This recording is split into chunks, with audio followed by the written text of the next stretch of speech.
Hola, mis hermosas almas. ¿Qué tal? ¿Cómo están?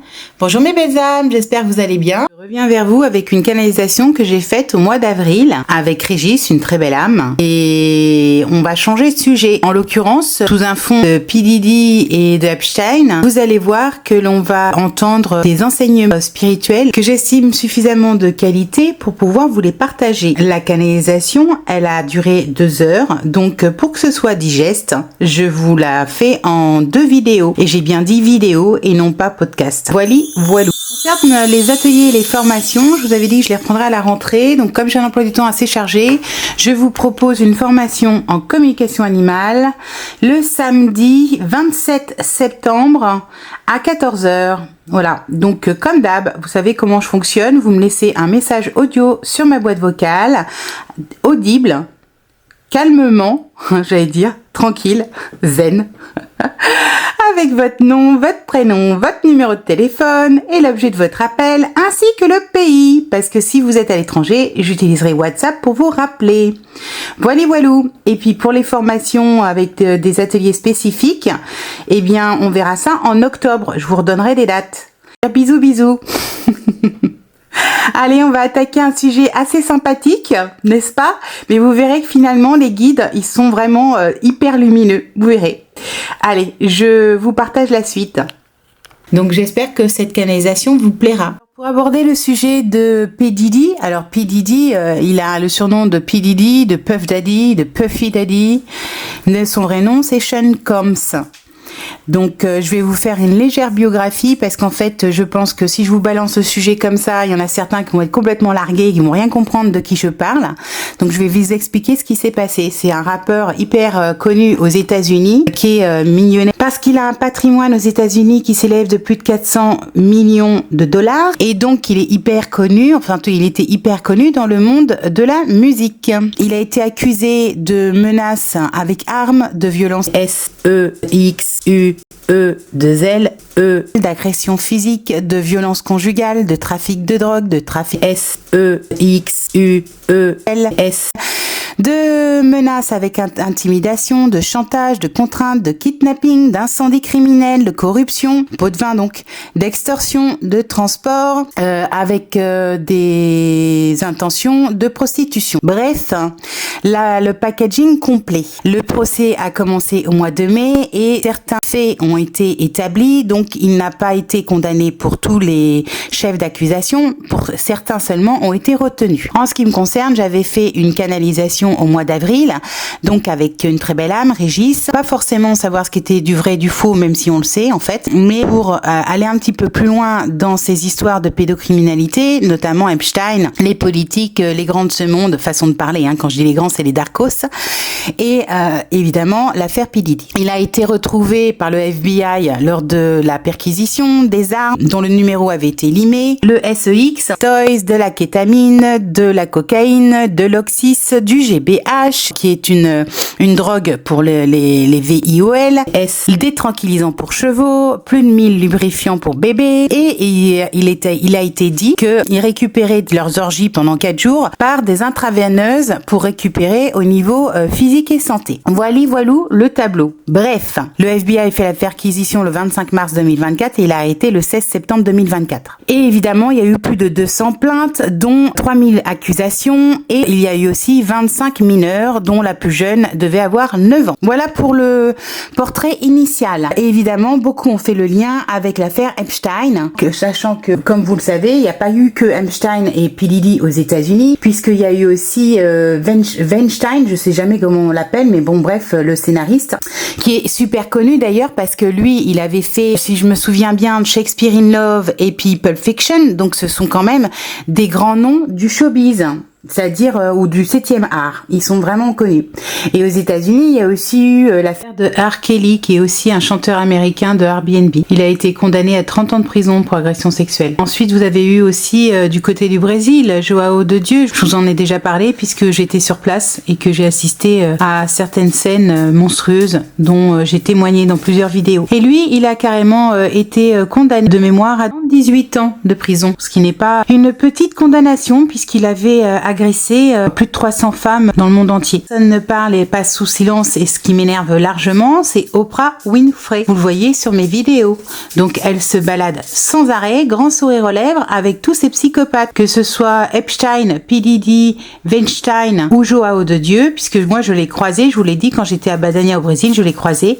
Donc tous ces psychopathes, elle les a fréquentés, et vibratoirement, elle est pas mieux. C'est une rabatteuse. Aussi, dont personne ne parle, c'est Naomi Campbell, qui fait partie de toutes ces orgies. Partout vous la retrouvez. Quand vous faites des recherches, c'est impressionnant. Elle est avec tous ces psychopathes, elle aussi. En France, vous avez eu Depardieu. En parlant de Depardieu, je fais une petite parenthèse parce que c'est quand même énorme.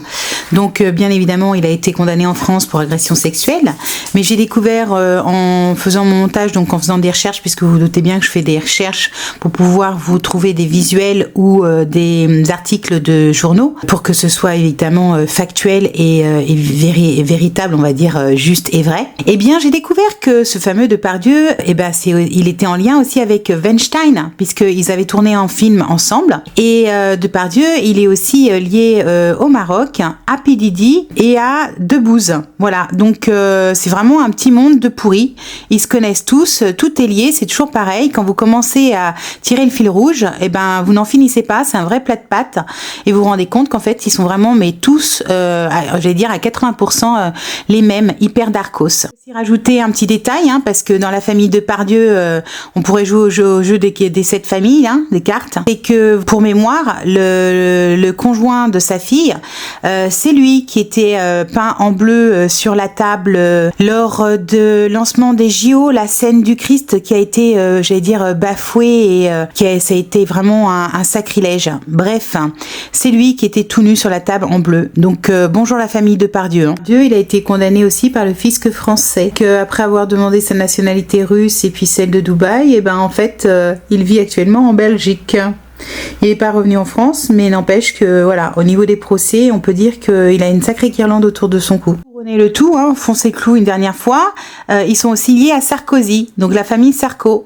Et pour la petite blague, j'avais une photo du fils Sarko qui effectivement participait aux soirées de P. Diddy. Donc, et quand vous verrez sur les photos, il adore Depardieu, le père Sarko. Bon, bref, je parle du père là, pas du fils. Le fils allait chez P. Diddy et le père était aussi, je pense, impliqué.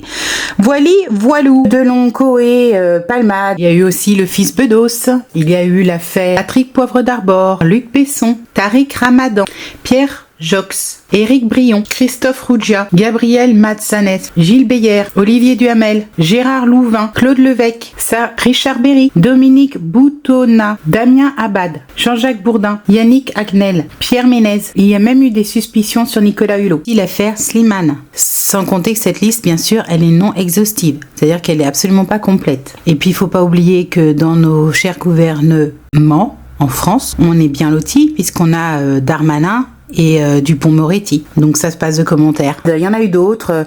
Donc la France n'est pas en reste. Il faut savoir aussi qu'en ce qui concerne l'affaire de P. Diddy, certains ne le savent pas, mais en tout cas par rapport à un article du magazine Society, il a été financé. C'est-à-dire que les freak-off, ces grandes parties où ils étaient tous habillés en blanc, ont été financés. Et je vous le donne en mille, par des grosses sociétés comme Sony, Microsoft ou alors les cognacs, entre autres. Voilà, donc Sony et Microsoft, je dis ça, je dis rien. Comme je vous l'ai toujours dit, ce sont des canalisations qui nécessitent beaucoup de temps et beaucoup de générosité de ma part. Tout est gratuit, ça ne vous coûte strictement rien de partager ces informations. Et je remercie bien évidemment tous ceux qui ont la bienveillance, la gentillesse et la générosité de me faire des dons qui me permettent justement de continuer ce travail que je fais bénévolement avec tout mon amour et ma gratitude pour ceux qui effectivement participent à leur manière à maintenir ce partage de données et d'informations de façon bienveillante, avec tout mon amour et ma gratitude et ma reconnaissance pour ceux qui sont en conscience. Donc à chacun son niveau de conscience. Pour ceux qui m'ont demandé des ateliers ou alors la formation pour la communication animale, vous pouvez d'ores et déjà vous inscrire si vous le souhaitez en me laissant votre message sur ma boîte vocale. Vous me laissez votre nom, votre prénom, votre numéro de téléphone, l'objet de votre appel et le pays. La formation communication animale aura lieu le samedi 27 septembre à 14h. Allez, on va passer à sa biblio pour que vous compreniez à qui on a affaire comme psychopathe. Diddy, P plus loin D-I-D-D-Y, ou encore appelé Puff ou Puffy, Puff Daddy. Puff, ça vient de gonfler les poumons, de souffler en anglais, et ça a été un surnom qui lui a été donné à l'école quand il était au collège. Et Daddy, dans le monde du rap, ça veut dire boss, patron, chef. Donc Puff Daddy, c'est un surnom qu'on lui a donné parce qu'en fait, il était hyper impulsif et colérique. Voilà. Alors, il est né le 24 novembre 69 sous le nom de Sean Combs à New York. Et il est issu d'un couple dont le père est taxi et la mère est une très jolie femme qui rêve d'être mannequin et de, justement, développer ses capacités dans le monde artistique. En dehors de son job de taxi, pour arrondir ses fins de mois et apporter plus d'argent à la famille, décide de côtoyer les gangs et donc le monde de la drogue. Lorsque Sean Combs, donc P. Diddy, à l'âge de 3-4 ans, son père se fait assassiner de 3 balles dans la tête. Sa mère décide alors de le sortir de Harlem. Elle va avoir 2 jobs le jour et elle sera infirmière de nuit. Ensuite, elle va déménager, elle va sortir Sean de Harlem et ils vont s'installer dans un quartier bobo pour pouvoir lui permettre de faire des études à l'université. Donc, celui-ci commence des études de marketing dans une école où, à l'époque, à majorité blanche. Sauf que lui, la nuit, il continue à retourner dans son ancien quartier de Harlem et fréquenter les rappeurs. Et en l'occurrence, il arrête en fait ses études parce qu'il a une passion qui est la musique et notamment le rap. Il s'est rendu compte qu'en fait, il voulait travailler dans le monde de la musique, éventuellement devenir producteur et faire connaître le rap aux Blancs. Il va donc commencer sa carrière en tant que stagiaire avec un producteur musical. Je crois que c'était le label Uptown Records. Et à ce moment-là, il a 18 ans. Il devient responsable de division, donc il va être en charge de découvrir de nouveaux artistes et de nouveaux talents. Et à 22 ans, donc, il commence à se faire connaître dans le monde du showbiz, notamment auprès des Blancs. Et il va commencer à produire des artistes qui sont connus comme Mary J. Blige. Donc, il commence aussi à ce moment-là, quand il a 22 ans, à traîner dans des soirées, de plus en plus. Il change de look et il traîne de plus en plus avec évidemment des gens du monde de la nuit et du rap. En 1991, il y a un basketteur, si je me souviens bien, Magic Johnson, qui déclare le 7 novembre 91 qu'il va arrêter sa carrière parce qu'en fait, il est séropositif. Et à ce moment-là, ça fait un déclic dans la tête de Puff Daddy parce que lui, il est hyper opportuniste. Il a fait quand même un petit peu d'études de marketing et il veut absolument travailler dans le monde du rap. Il décide donc d'organiser une soirée dans un stade sous le motif d'un événement caricatif au profit du sida. Sauf que comme il voit toujours les choses hyper en grand, eh bien, il va inviter des artistes et il va surtout vendre 5000 billets alors que le stade ne contient que 2500 personnes. Il y aura bien sûr une catastrophe avec des mouvements de foule et énormément de gens vont être blessés et il va y avoir, je crois de mémoire, 9 décès.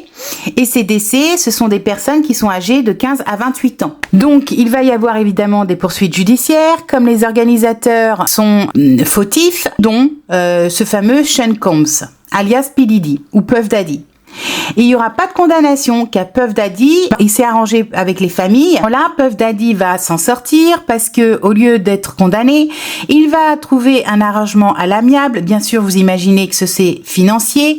Au niveau des familles, il va compenser les décès par de l'argent. Et ensuite, les 24 000 $ qui auraient dû aller à la cause du sida, on n'en a plus entendu parler. On ne sait pas à quoi ils ont servi. Donc ça a été le premier incident. Mais suite à cet incident-là, Puff Daddy a été licencié par son label. Et évidemment, Puff Daddy, qui piquait souvent des câbles et des crises de colère, il s'est dit à ce moment-là qu'il était hors de question qu'il abandonne et qu'il allait créer lui-même son propre label. Il va créer le label Bad Boy Records. Ce qui signifie en anglais, pour ceux qui ne parlent pas cette langue, bad boy signifie mauvais garçon. Il a donc attiré de nouveaux artistes et produit Big, qui est un rappeur qui était à l'époque très connu, qui était à peu près de la même génération que lui, puisque je crois qu'il avait une vingtaine d'années. Donc par la suite, il y a énormément de concurrence entre LA, j'allais dire, et New York, entre les rappeurs. Et Puff Daddy, il prend de plus en plus de confiance en lui, c'est un flambeur, il grimpe financièrement et c'est un opportuniste. En 94, il va avoir des accrochages, on va dire, verbaux, entre autres via des chansons, en l'occurrence, et des interviews avec un rappeur hyper connu qui s'appelle Tupac. Que le ton monte et en 96, Tupac est décédé, il se fait abattre. Il a été dit dans les coulisses du rap que c'était Puff Daddy qui avait assassiné Tupac. Pour la petite parenthèse, vous vous doutez bien que moi, je me suis amusée à vérifier et qu'en canalisation, ceci est tout à fait exact. Et vous allez être surpris parce que vous verrez que dans la deuxième partie, c'est pas piqué des hannetons, c'est pas le premier assassinat qu'il a organisé ou qu'il a commandité. Par la suite, en représailles, après le décès de Tupac, en 96, Puff Daddy va perdre lui aussi son poulain qui s'appelle Big. C'était des règlements de compte de bandes rivales et donc à ce moment-là, lui, il va décider de prendre la place tout simplement de Big sur la scène et de commencer à rapper lui-même. Et il va faire un carton avec une chanson qui est dédiée donc en hommage au décès de ce fameux Big, où il lui dit qu'il va énormément le regretter. Donc en 97, le rappeur Big a été assassiné et il avait que 25 ans. Par la suite, en 99, il est accusé d'agression par un autre producteur d'un autre rappeur qui s'appelle Nas. Ils ont un désaccord sur un clip et il se braque dans un studio. Il va péter un câble et agresser Steve Stutz, un producteur de rap, et il va donc le tabasser. Je rigole, mais c'est pas drôle. C'est pas par rapport à l'histoire que je rigole, c'est par rapport à ma dyslexie. Ah mon Dieu. Et donc là, il va lui briser les bras et il va lui casser la mâchoire. Steve Stutz a donc intenté un procès contre P. Diddy, producteur donc le Steve, je vais pas donner son nom de famille, j'arriverai pas à le redire, mais Steve va intenter un procès contre P. Diddy, appelé à l'époque Puff Daddy, qui lui va nier tout en bloc, bien évidemment. Par contre, il va reconnaître qu'il s'était un petit peu emporté et va s'excuser de son mauvais comportement. Il plaidera coupable pour le comportement, mais pas pour l'agression. Il sera reconnu coupable de harcèlement au 2e degré. Et l'affaire va être classée. Pourquoi? Parce qu'une fois de plus, Puff Daddy va verser 500 000 $ et donc ça sera réglé à l'amiable. Et lui, Puff Daddy, tout ce qu'il va écoper, c'est une seule journée pour apprendre à gérer ses émotions. Une journée pour avoir tabassé quelqu'un, c'est quand même énorme, surtout aux États-Unis. C'est d'un ridicule, c'est affligeant. Bref, bonjour la justice. Pour continuer, en 99, Puff Daddy est impliqué avec sa petite amie qui à l'époque c'est J-Lo, donc Jennifer Lopez, dans une fusillade dans une boîte de nuit à Manhattan. P. Diddy a une altercation avec Matthew Allen et lors de cette fusillade, 3 personnes sont blessées dont une femme en plein visage. P. Diddy prend la fuite avec J-Lo et ils se font arrêter plus tard dans une course-poursuite avec la police en possession de l'arme. Bien évidemment, P. Diddy va encore retourner la situation parce que pour ne pas se faire inculper, c'est-à-dire pour ne pas finir en prison, alors que J-Lo, elle a passé, je sais plus, 18 ou 20 heures en prison, lui un petit peu plus, eh bien, il va trouver le moyen de soudoyer son propre chauffeur et de régler cette affaire en le faisant, en lui donnant suffisamment d'argent, faire en sorte que ce soit Shine, son propre rappeur, qui aille en prison à sa place. Donc de mémoire, je crois qu'il a écopé de 10 ans de prison. Le couple se séparera après cette affaire et puis donc une fois de plus, par un tour de passe-passe, P. Diddy retombe sur ses pattes. En 2023, P. Diddy a monté une affaire de fringues de vêtements et va être accusé par la suite sur ce chantier de ne pas payer les heures supplémentaires, de harceler les employés, de faire des tests de grossesse, vous avez bien entendu, de faire des restrictions d'accès aux toilettes, etc. Bref, l'inspection du travail s'en mêle et confirme les faits. Les faits sont confirmés. Et P. Diddy, une fois de plus, va licencier les superviseurs et les managers. Il va même autoriser la création d'un syndicat et par la suite, je vous le donne en mille, l'affaire sera classée. Ensuite, il y a une autre affaire, celle du cofondateur de Bad Boy Records qui accuse P. Diddy de l'avoir forcé à lui recéder les 25% qu'il lui avait donnés. Donc en l'occurrence, il y a eu des chantages, des menaces et celui-ci lui reprend les 25% de part sur sa société, donc Bad Boy Records, pour les donner à sa propre mère. Donc désormais, c'est la mère de P. Diddy qui a 25% de la société. Nouvelle affaire avec l'agent Gérard Reschnitzer, laissez tomber l'accent. Reschnitzer. P. Diddy a mis son dévolu sur la petite amie de cet homme-là en boîte de nuit. C'était un agent immobilier. Et donc, le ton est monté. Et évidemment, une nouvelle fois, eh bien, puisque cette jeune femme l'intéressait, il y a eu une altercation. Et Reschnitger, enfin Gérard, on va l'appeler, ça sera plus simple, porte plainte contre P. Diddy. Et le rebelote, c'est réglé à l'amiable. Ensuite, il y a l'affaire de Cassie Ventura. Donc, c'est une jeune artiste qui a été repérée par Puff Daddy et qui lui fait signer un contrat de 10 albums pour la contrôler, alors qu'elle n'a que 19 ans et que lui en a 36. Et en tout cas, Cassie Ventura, c'est elle qui va déclencher l'affaire qu'on connaît aujourd'hui. Donc, il a commencé à avoir une liaison avec cette jeune fille. Il l'a initiée notamment à la drogue. Et au début, elle a consenti à faire partie des freak-off parce qu'elle voulait lui faire plaisir et qu'elle l'aimait. Par la suite, elle a évidemment rejeté ce genre de procédé. Elle en avait marre d'être une machine au niveau SEXUEL. Bref, et donc en l'occurrence, elle était évidemment violentée sans arrêt, avec de nombreux témoignages. Régulièrement, il l'a passée à tabac. Il y a d'ailleurs eu une fameuse vidéo qui a circulé sur tous les réseaux sociaux, notamment je crois que c'était la CNN ou la NBC, mais je crois que c'est CNN, qui avait diffusé dans un grand hôtel un passage à tabac de P. Diddy sur Cassie. Évidemment, suite à ce passage à tabac, alors qu'il avait nié au départ, bien évidemment, il a donné des pots de vin à l'hôtel, à droite, à gauche, pour éviter que cette vidéo soit diffusée. Mais un des gardes de sécurité de l'hôtel n'était pas d'accord avec ce genre de procédé. Tout ce que P. Diddy a fait, c'est faire une vidéo d'excuses sur les réseaux sociaux. Donc ensuite, Cassie Ventura essaye de quitter P. Diddy et elle va se réfugier chez son ami Kid Cudi. En 2012, P. Diddy menace alors de faire exploser la voiture de ce dernier et je vous le donne en mille, comme par hasard, la voiture de Kid Cudi explose et un ancien garde du corps confirme ces faits en expliquant bien que c'est effectivement P. Diddy qui l'a commandité. Tout ça, je l'ai vérifié en canard, sinon je vous le donnerai pas, ça a été exact. Alors après, il y a deux mesures, c'est-à-dire il y a la justice et il y a ce que je vous canalise avec la source. C'est deux choses distinctes, on est bien d'accord. Vous savez bien que la justice n'est pas encore tout à fait au point et que ça ne sera pas le cas avant 2026-2027. Donc on continue, mais je vous rassure, on arrive à la fin. Il y a eu aussi une tentative de meurtre de la part de P. Diddy lors des freak-off. Ah, pour la petite parenthèse, j'ai entendu des interviews de P. Diddy. Alors je me rappelle plus de ces grosses émissions, genre je sais plus, c'est pas Oprah Winfrey, mais c'est un autre là. Il y en a deux autres, un mec et puis une émission de nana aux États-Unis qui sont méga connus.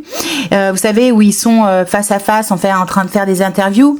Et en l'occurrence, lors d'une de ces interviews, j'ai halluciné parce qu'en 2002, donc ça remonte 10 ans avant déjà, P. Diddy parlait des freak-off librement et il disait à la télé qu'il aimait les seins, le SEX, sans air conditionné, avec de l'alcool pour que les corps transpirent. Je vous jure que c'est vrai, c'est mot pour mot ce qu'il a dit à la télé en 2002. Non mais on marche sur la tête.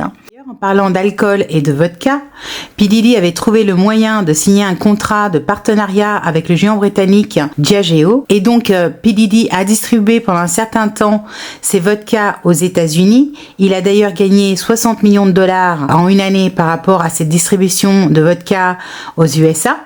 Mais comme d'habitude, il y a eu un hic au niveau du contrat. Par rapport à ces désaccords, ces sauts d'humeur et ces pétages de câbles, P. Diddy donc a fait des siennes et la société en question, le géant britannique, a décidé donc de rompre le contrat avec P. Diddy. P. Diddy reprochait au géant britannique de ne pas lui laisser assez d'espace pour la distribution de sa vodka aux États-Unis et donc en l'occurrence, il a accusé cette société de racisme. Mais en réalité, au-delà de ces désaccords et de ces affabulations, c'était surtout une question de comportement. Donc P. Diddy, une fois de plus, a perdu un contrat dû à ses sauts d'humeur, son agressivité, sa violence et son mauvais comportement.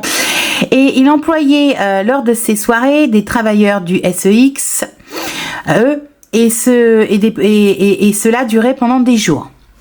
Cassie Ventura, qui au départ était donc consentante, a finalement été forcée à avoir des rapports avec de nombreux partenaires. Pendant P. Diddy, regardez, je ne vous donne pas de détails sur ce qu'il faisait avec sa main, mais vous aurez compris. Malgré de nombreuses plaintes, et notamment un dossier qui a été déposé par Cassie Ventura, P. Diddy règle toujours encore et toujours ses problématiques à l'amiable, avec évidemment des clauses de non-divulgation. Par la suite, il va y avoir d'autres plaintes, puisque à l'époque, il y a déjà 6 plaintes et donc même certaines sont par des mineurs, mais ça va être étouffé. Et ça sera au civil, donc pas au pénal. On a l'affaire Rob John. Dixit Lead Rhodes, qui est en 2000, a accepté de travailler avec P. Diddy. Rod Jones aurait dû recevoir 29 000 $ pour son travail, mais à la place, il n'a reçu que des menaces, de la pression, du harcèlement, SEXUEL,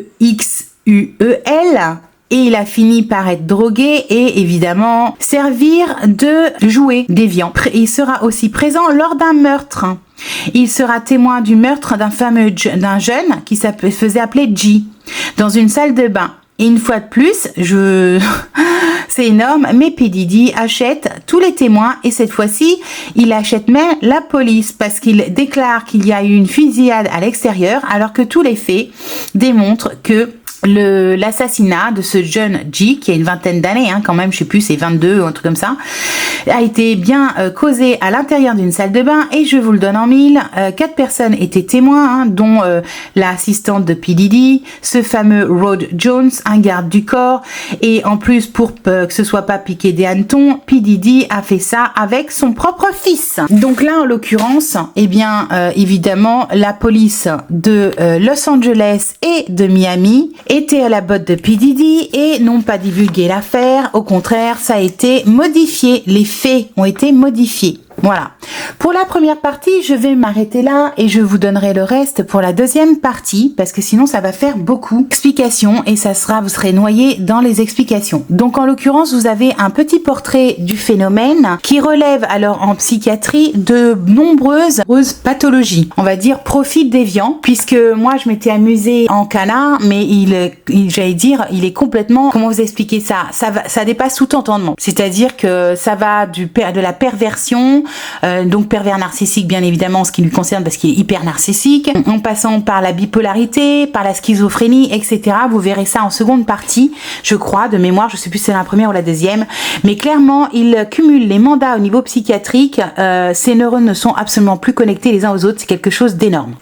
Voilà, on va passer à la canalisation. Je vous rappelle que pour la formation communication animale, vous pouvez me contacter d'ores et déjà parce que les places sont limitées en communiquant votre nom, votre numéro de téléphone, votre prénom, bien évidemment, l'objet de votre appel et votre pays. Voilà. Sur ce, je vous dis à bientôt. J'allais dire des gros becs. Bisous, bisous. Allez, on continue. Merci pour vos abonnements, vos likes, vos commentaires et vos partages. Merci de bien vouloir diffuser mes canalisations au plus grand nombre. Puisque, comme je vous l'ai toujours dit, ce sont des canalisations qui nécessitent beaucoup de temps et beaucoup de générosité de ma part. Tout est gratuit. Ça ne vous coûte strictement rien de partager ces informations. Et je remercie bien évidemment tous ceux qui ont la bienveillance, la gentillesse et la générosité de me faire des dons qui me permettent justement de continuer ce travail que je fais bénévolement avec tout mon amour et ma gratitude pour ceux qui effectivement participent à leur manière à maintenir ce partage de données et d'informations de façon bienveillante avec tout mon amour et ma gratitude et ma reconnaissance pour ceux qui sont en conscience. Donc à chacun son niveau de conscience. Pour ceux qui m'ont demandé des ateliers ou alors la formation pour la communication animale, vous pouvez d'ores et déjà vous inscrire si vous le souhaitez en me laissant votre message sur ma boîte vocale. Vous me laissez votre nom, votre prénom, votre numéro de téléphone, l'objet de votre appel et le pays. La formation communication animale aura lieu le samedi 27 septembre à 14 h. Et pour les ateliers, on verra ultérieurement, je vous communiquerai les dates sur octobre. Voilou, je vous souhaite une très très bonne rentrée. Bisous, bisous. Merci aussi à toutes les belles âmes qui me soutiennent par leurs dons, que ce soit sur PayPal, sur Litchi ou sur compte dédié.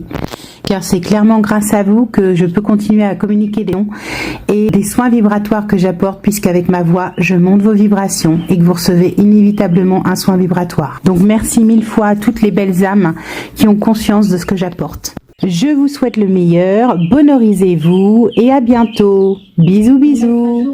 Merci, merci, merci. Je vous souhaite bonne écoute.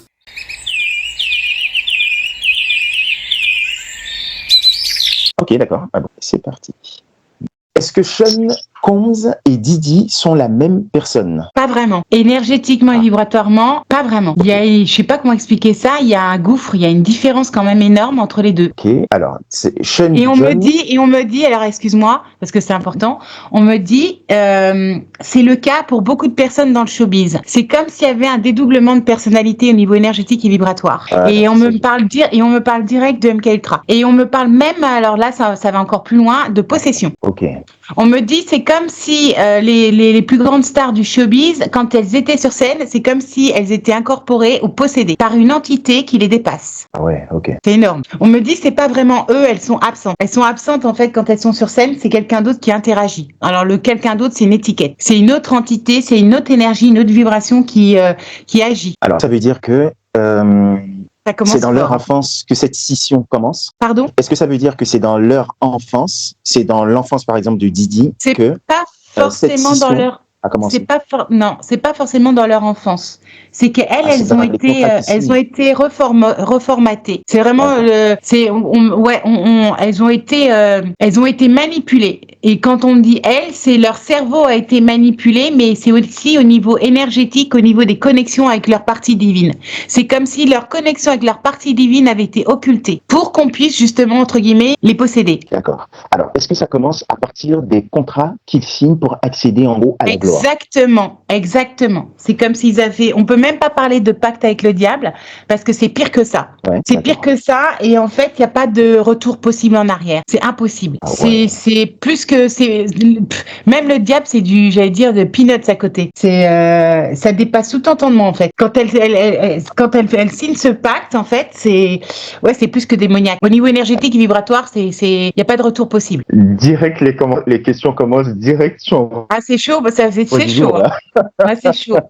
Alors, est-ce qu'à la base, la richesse de Didi provient de la prostitution et du trafic de mineurs? Entre autres, exactement. Et on me dit, il y a des choses qui ont été pires que ça, parce qu'il y a même du trafic d'organes. Il y a des cérémonies sacrificielles, etc. Il y a de la torture. Enfin, ça dépasse tout entendement. Ok. Et Alors, ça veut dire que- on me dit direct qu'il faut pas croire, P. Diddy avait beaucoup de relations avec la France. Et ça a commencé dans les premières soirées à Saint-Tropez. C'est ce qu'on me dit direct. Et on me dit, c'est pas le premier qui a initié ce genre de soirée. Il y a deux hommes, on me montre deux hommes. Il y a un Américain que je connais pas, qui est apparemment super connu dans le showbiz, qui a les cheveux gris, donc je sais pas qui c'est. Pardon? Est-ce que c'est Clive Davis? On me dit entre autres, on me fait oui de la tête. Je connais pas ce gars-là, mais on me dit oui entre autres. Et l'autre, il est connu en France. Il était connu en France parce que je sais même pas s'il est encore vivant. Il faisait les soirées blanches à Saint-Tropez. Donc je me rappelle plus ce que c'était les soirées blanches des années 80, 70, 80, 90. Là, je sais plus, je me rappelle plus moi. Mais en tout cas, il y a un autre gars du même style qui a commencé à créer les soirées blanches à Saint-Tropez. Et ben tout ça c'est lié. Est-ce qu'en plus de faire du mal autour de lui, Didi se fait du mal à lui-même? En quelque sorte, pas tout le temps, mais de temps en temps. De temps en temps. Mais c'est très rare quand même par rapport au mal qu'il a pu faire aux autres. Ok. Avec tout ce que tu m'as dit là. En tout cas, il est complètement perché dans le mauvais sens du terme au niveau psychiatrique. Parce que, je sais pas comment t'expliquer ça, c'est comme s'il cumulait plusieurs mandats au niveau maladie psychiatrique. Il y a de la schizophrénie, il y a du dédoublement de personnalité, il y a du bipolaire, il y a vraiment un mélange. C'est comme si c'était un melting pot de problématiques psychiatriques. Au niveau de son cerveau, ils ont carrément grillé ses neurones. Il est barré, en fait, il est barré, il n'y a plus rien qui fonctionne normalement. Donc ça veut dire qu'il n'est pas. Est-ce qu'on peut dire qu'il est manipulé ou plutôt il est qu'il est manipulé, possédé, mais il est plus du tout connecté. Il est plus connecté à la source. Il est vraiment connecté au mal. Est-ce que hiérarchiquement, excuse-moi, mais ce qui est terrible dans cette histoire au niveau énergétique et vibratoire, c'est qu'il reste une infime partie. Tu vois, on me montre genre 5 cm façon de parler, c'est symbolique. Une infime partie qui reste quand même connectée au divin parce que tous les gens d'Arc, enfin toutes les entités d'Arc qui manipulent entre guillemets les êtres humains ne peuvent pas effacer l'humanité à 100%. Ce n'est pas possible. Donc il reste un filament connecté au divin. Mais c'est vraiment un filament énergétique et vibratoire. C'est comme si 99% ou 95% de sa personnalité avait été éradiquée et que en même temps, il reste quand même 5%, c'est aléatoire hein, quand je dis les pourcentages. Et ben en fait, cela, c'est ce qu'il faut qu'on sache, c'est que tout le mal que les entités peuvent faire, ben elles peuvent pas éradiquer la race humaine à 100%, c'est pas possible. Énergétiquement et vibratoirement, c'est pas possible. Il reste toujours c'est comme s'il restait un souffle de vie. C'est énormissime. Du coup, le souffle de vie qui représente cet infime pourcentage est-ce que ça signifie qu'il est toujours possible pour la personne de revenir avec une aide, je pense. C'est compliqué c'est très très compliqué parce qu'elle a été vraiment trop abîmée. Pour ça, il aurait fallu qu'elle passe dans l'autre monde. On montre un monde lumineux, mais en général, elles ne peuvent pas. Énergétiquement et vibratoirement, elles sont trop détruites pour pouvoir passer dans le nouveau monde. Il y a des très rares exceptions. On me montre notamment chez les enfants, mais chez les adultes, c'est foutu. C'est pour ça qu'ils feront pas partie de la Terre 3. C'est pas possible. C'est pas possible. Il y aura beaucoup d'accidents. Il y aura des assassinats cachés, des meurtres cachés. Il y aura des accidents, des maladies fulgurantes, des AVC, des ruptures d'anévrisme. Il y aura plein de choses comme ça. On n'en parlera pas forcément dans la presse, mais les gens vont simplement disparaître. Alors tu vois, tout à l'heure tu as fait allusion à un producteur de musique. Je t'ai cité son nom. J'avais une question justement, c'est est-ce que le producteur de musique Clive Davis, qui est en quelque sorte le mentor de Didi, va lui aussi tomber pour ces mêmes pratiques déviantes? Non, lui il va tomber, c'est un gros oui au niveau énergétique et vibratoire. Il va même être amené à disparaître, c'est oui. Il va tomber, il fera pas partie du nouveau monde. Mais en fait, le problème c'est que quand ils nous disent dans les procès qui sont à venir là, que ce soit Epstein ou P. Diddy, quand ils nous nous révèlent la vérité, c'est faux. C'est même pas 1/10 de la vérité. Je vous propose une formation en communication animale le samedi 27 septembre à 14h. Voilà, donc comme d'hab, vous savez comment je fonctionne, vous me laissez un message audio sur ma boîte vocale, audible, calmement, j'allais dire, tranquille, zen, avec votre nom, votre prénom, votre numéro de téléphone et l'objet de votre appel, ainsi que le pays, parce que si vous êtes à l'étranger, j'utiliserai WhatsApp pour vous rappeler. Voilou. Donc 99,99% des mondes du showbiz, de la politique ou du business sont impliqués. Donc ils vont pas en fait couper la branche sur laquelle ils sont assises. Il y a beaucoup de non-dits, il y a beaucoup de secrets. C'est comme quand j'avais fait une cana sur la pédocriminalité, j'avais expliqué qu'Epstein s'était jamais suicidé. Epstein, on l'a assassiné. Et je me rappelle pas des gens politiques, c'est la blondasse là avec les cheveux courts de Washington, je sais plus comment elle s'appelle celle-là, parce que je fais pas de politique, mais elle a une fille. Pardon? Hillary Clinton? C'est ça, c'est elle qui l'a fait assassiner. Moi, c'est ce qu'on m'avait montré à l'époque. C'est les Hilton, c'est la famille Hilton qui l'a fait assassiner. Et Hilton sont aussi impliqués dans les affaires de P. Diddy. Entre autres, il n'y a pas que, parce qu'il y a beaucoup de monde du showbiz, mais il y a aussi beaucoup de businessmen, il y a aussi beaucoup d'hommes politiques, il y a même des gens religieux d'un très haut niveau. Ils sont tous impliqués. Tous. Donc nous, petit peuple, façon de parler, c'est une étiquette pour se faire sourire certains. Parce qu'il y en a que ça agace, mais c'est façon de parler. Parce que le petit peuple est finalement le plus lumineux.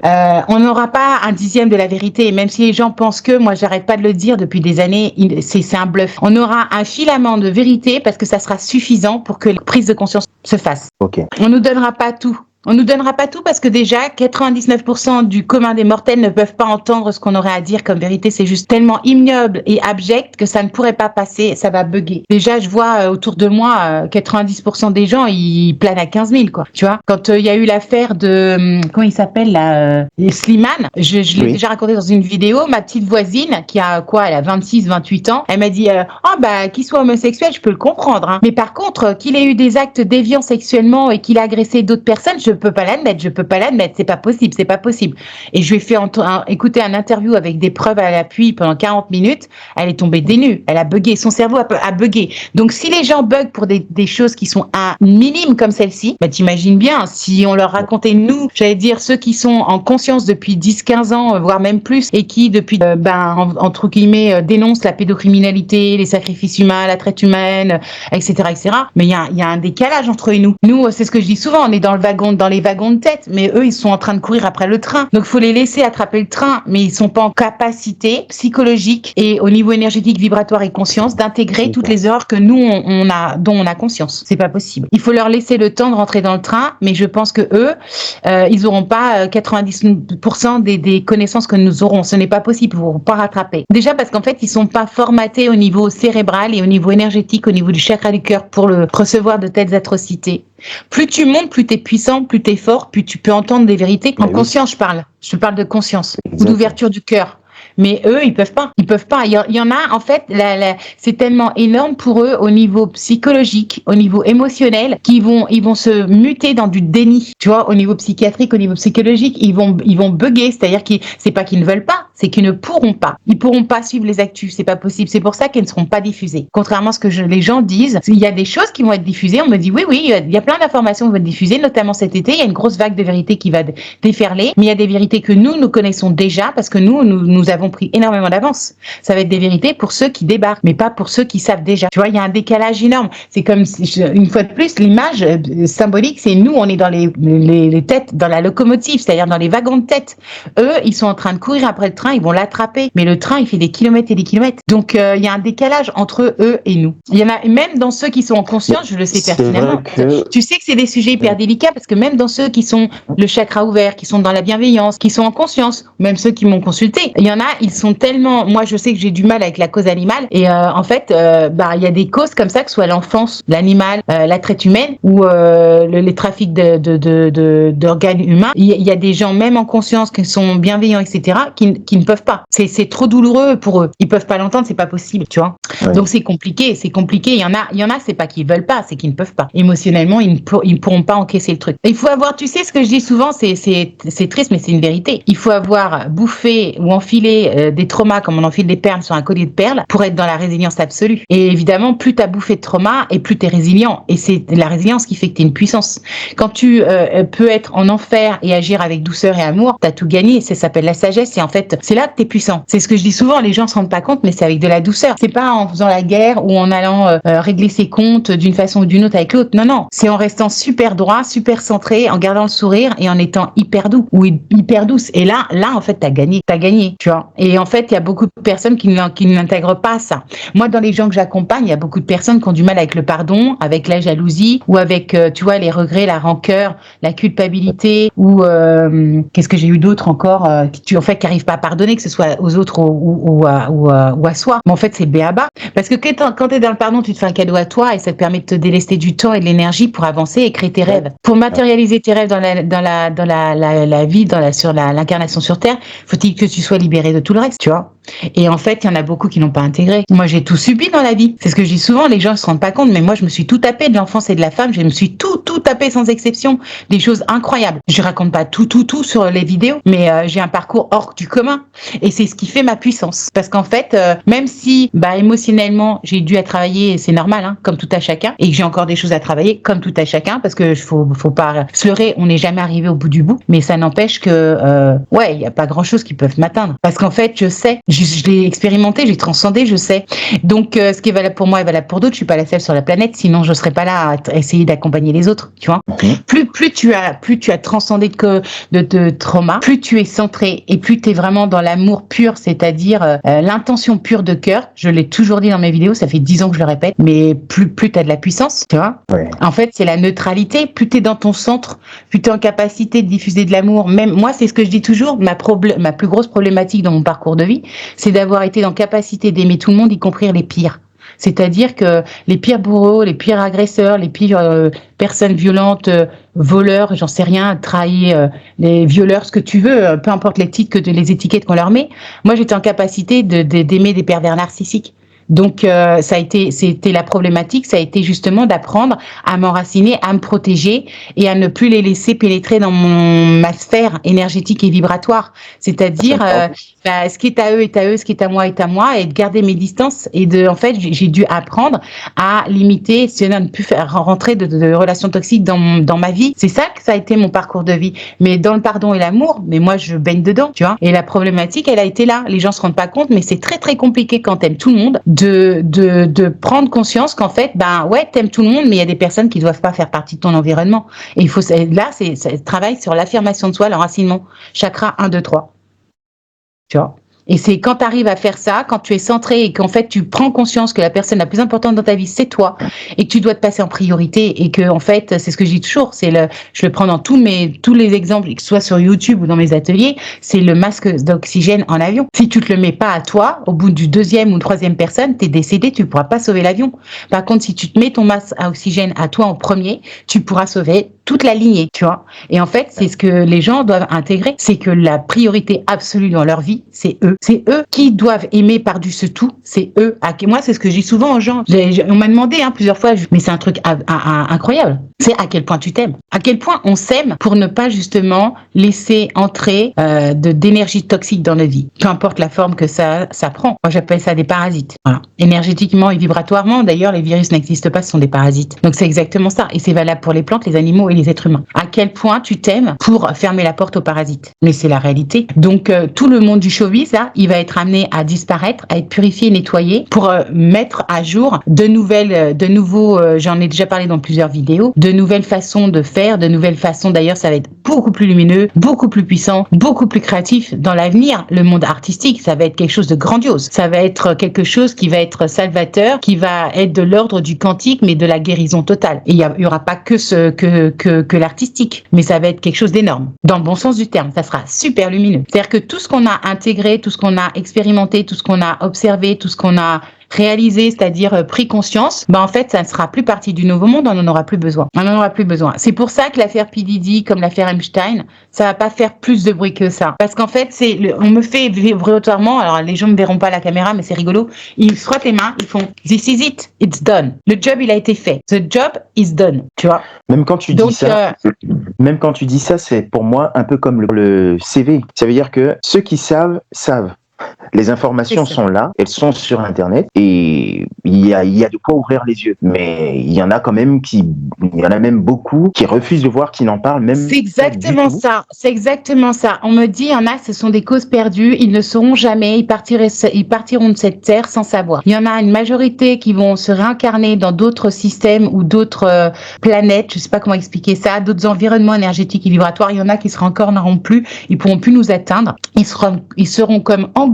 On me montre vraiment, comme englués au niveau énergétique vibratoire. Ils ne pourront plus nous atteindre. Ils seront dans des mondes où il n'y a même pas d'animaux. Donc voilà. Je parle de ceux qui sont les plus dark. Par contre, ceux qui sont au début justement du train, qui vont, enfin au début, c'est-à-dire les wagons de queue, eux, ils vont petit à petit nous rattraper aux façons de parler. Et leur accélération va être grandiose aussi. C'est-à-dire que ce qui prenait dans le temps 15 ans chez nous, peut-être que eux, ça va leur prendre 15 mois, tu vois, ou 15 jours. C'est-à-dire qu'il y en a un certain nombre d'entre eux, on fait tout ce job-là, tout à chacun. Je suis pas la seule, que ce soit sur YouTube ou sur la planète, peu importe. On est des millions, des milliers, des millions. Il rigole, il me dit plus que ça même. Et en fait, parce qu'on m'avait, tu sais, je fais une parenthèse, on me parlait souvent religieusement là des 144 000. Et je me souviens qu'en 2016-2019, j'avais dit, mais on n'est pas 144 000, on est 188 000. Et à l'époque, ça ne conservait que la France. Ça voulait dire qu'à l'époque, il y a de 2016, donc c'est presque 10 ans, on était 188 000 d'être éveillés comme moi, mais uniquement pour la France. Imagine, à l'échelle mondiale, ce que ça donne, c'est bien plus que ce qu'on imagine. Ouais. Et en fait, c'est farce, c'est pillé, c'est comme, tu vois, on parle de pylône 5G, en fait, on est des portails vibratoires lumineux, comme des points d'acupuncture sur la planète, on est dispatchés. Et en fait, ça suffit à éveiller un certain nombre de personnes. Ça fait comme